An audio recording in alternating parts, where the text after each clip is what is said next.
Do you love to make things but don't want to spend a lot of money on materials or tools? This might be the place for you.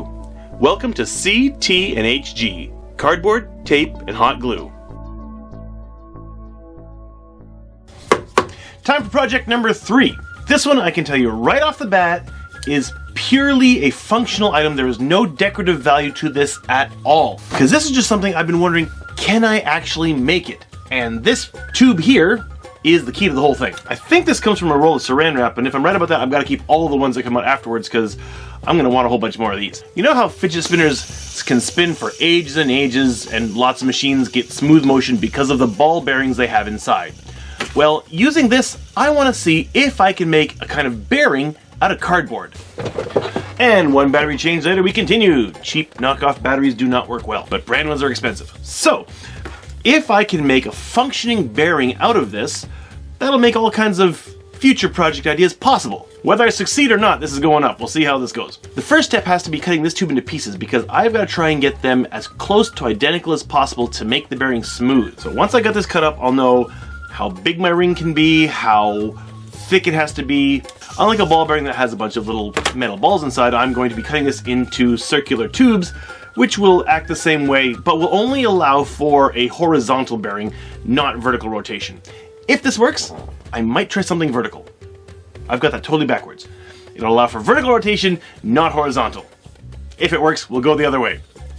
First project is the up and down. This way, not this way. Don't you love the technical terminology? This stuff is hard, solid. I bet I could stand on this without breaking it. I don't want to do that just in case because I'm pretty heavy, and if I break this, I gotta wait for another tube to get emptied. I think I've got to cut it with a hacksaw, which has its own worries. I did a measurement, it's just over 30 centimeters, it's 30 point whatever. I'm thinking 2 centimeter sections. That gives me a little bit of space to sand them smooth, flat, and maybe fiddle with the sizes to get them as even as possible. Once that's done, we can figure out the size and start cutting out circles. Gonna be using this really thin 5-ply again because that's all I've got around at the moment actually. Well, I've got a big pile of scraps, but nothing good enough to use except this. Just tried a quick experiment. Using calipers, I was able to scribe a line all the way around the end. So if I go to the other side, rest the one end on top, drag it around, and I'm scribing a 2 centimeter line with some deviations downward, but hopefully that will work. If I can cut straight on that line, this should work for cutting all the pieces. Ugh, maybe not. Oh, I suck at this.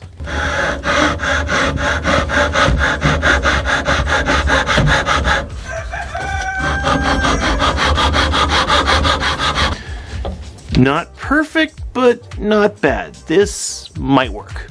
My first 2 cuts are not bad, but I think it could be done better and maybe easier, so I took some scrap wood and I made up a little holder jig. Just slide that in there. I'll move it out 2 centimeters, measure it, hold it in place, and then try and cut flush along the face to see if that works faster, better, at all.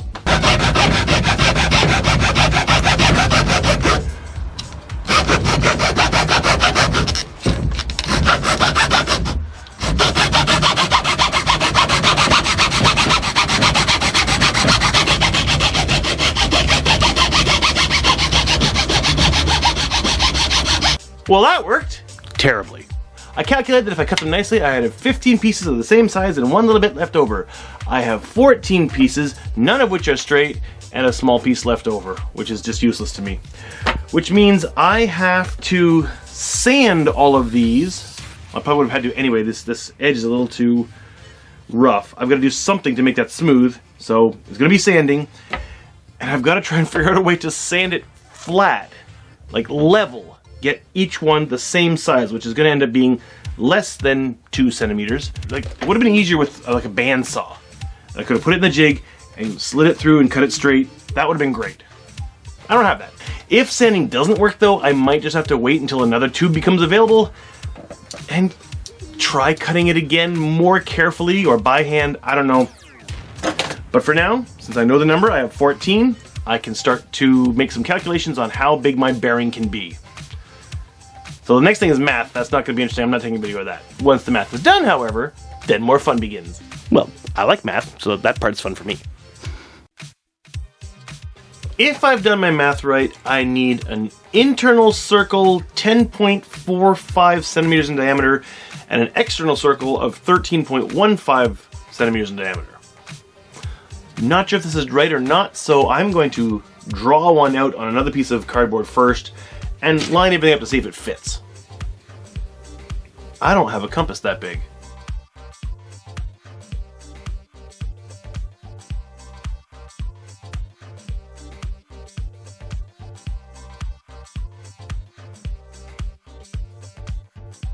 The calculations I made for the size I'm going to need for this bearing were completely wrong.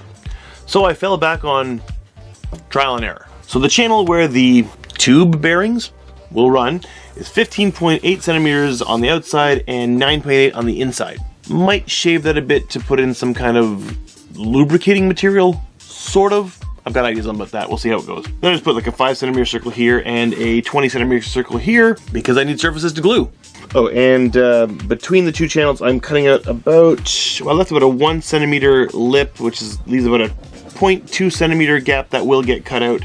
So from this, I will get 2 discs. I'll have to cut out at least 4 of each of those because this cardboard is actually slightly warped, so I'm gonna have to glue them against each other on the warping to try and straighten it out.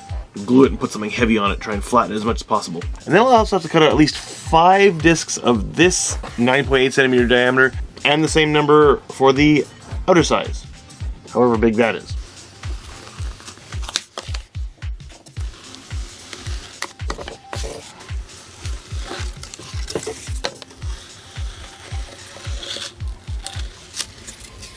They're not exactly uniform, they're not completely flat, but maybe they'll do. With the jig I worked up and some 60 grit to flatten it out, and then some 80 grit, and then possibly some 180 grit, maybe, to smooth it out. This might work.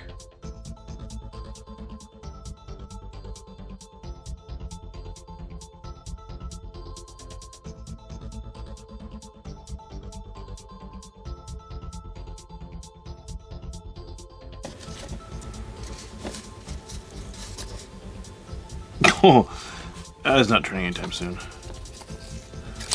The primary cutting is finished and it's time to get to glue up. For the most part, the cutting went fairly smoothly, except for the inner rings. I calculated the size that I thought would fit 14 of my cardboard bearings inside, but the first one, which is this size indicated here, it was just too big. I think 12 maybe would fit. So I cut a smaller one, tried it out with one of the outer rings, and all 14 pieces fit in and turned nicely. I then cut 4 more because 5 of these stacked up is about the same size, a little under of the bearing size, and then cut 1 more for a reason that'll come up later.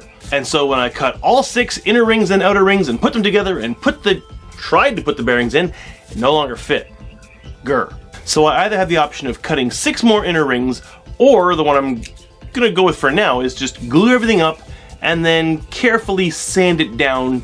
Try and get a little more space, try and also even out the cuts. They're not perfectly circular, or at least not perfectly regular, and see if I can get it to fit that way. If that doesn't fail, we're back to cutting. No, if that doesn't succeed, we're back to cutting. It could always fail. Failure is always an option. Time to get hot and sticky. Glue, I mean. Get your mind out of the gutter. Heat the glue sticks! One at a time.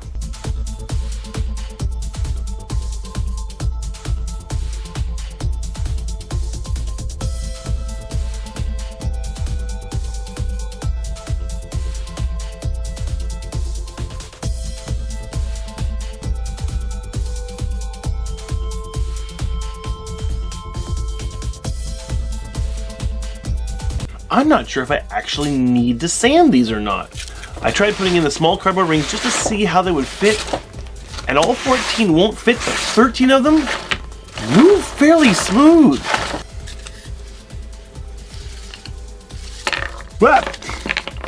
So there's the question. Do I sand it a little bit, trying to get that 14th in there, or do I stick on the end caps and put in the 13 and just go for it? I wanted all 14 in so that there's no chance of one of the rings twisting and binding, but it might be okay. It seemed to be flowing really nicely. I'm I'm thinking I'm just gonna go for it. This is just a proof of concept. This doesn't have to be this isn't gonna be load bearing. It's just proof that it'll work. Just go for it. I gotta plug the hot glue back in. Reheat the glue!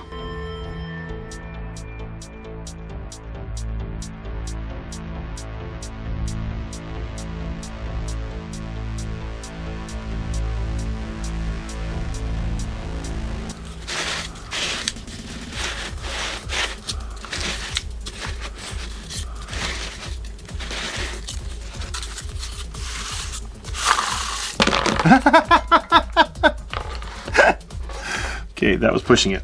I just realized I made one small mistake.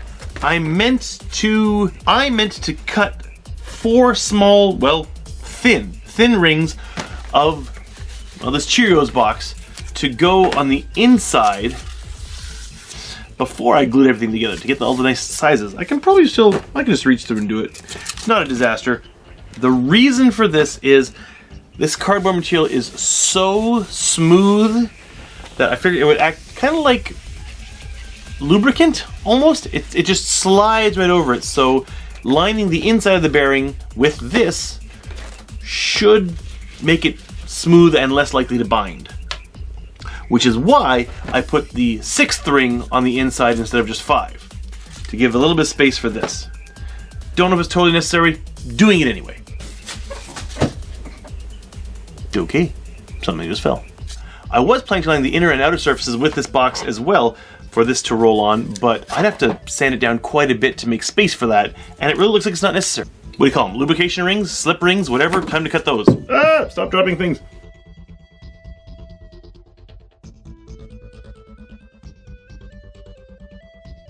Finished cutting my... I don't want to call them lubricating rings, but basically that's what they are. And it is now finally time for final assembly. You know the drill, heat the hot glue.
Final assembly went a lot easier than I thought it would. I actually removed the extra 6th ring I'd made because I figured out that I didn't actually need it. I haven't yet tried it. I have not spun it yet. I mean, I've done test spins, but this is the final assembly. There's our I don't know why, but I'm really excited for this.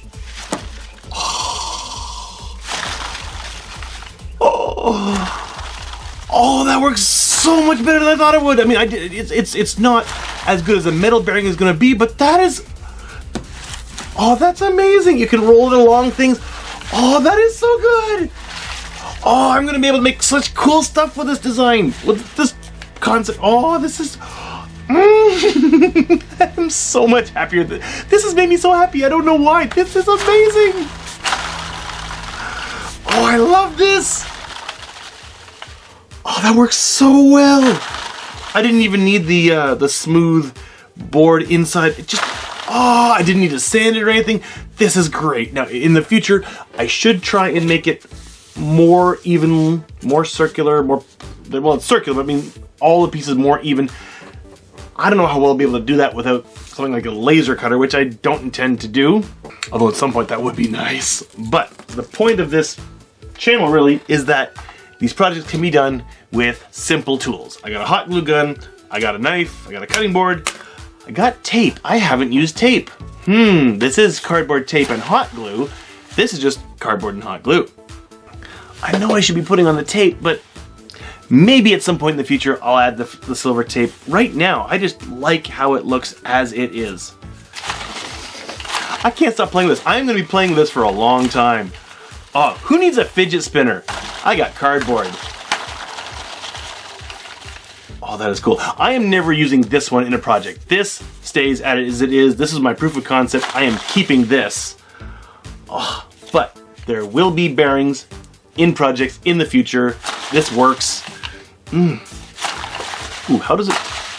It's not horrible on its side, but it's got some shimmy. It's not meant to be horizontal. That's probably...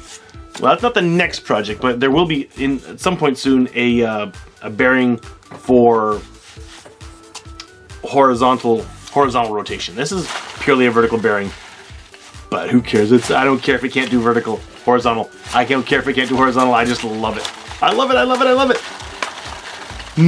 It's definitely not a high-speed one though. Probably light itself on fire. Oh, that is so cool.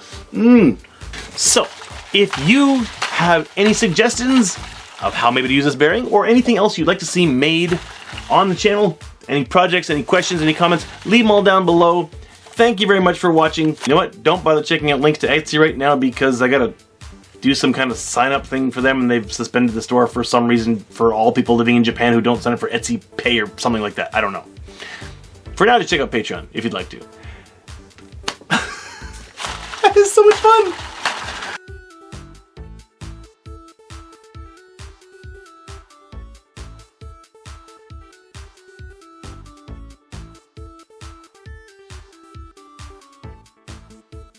I gotta get more of these. Imagine what I could make with bearings this size.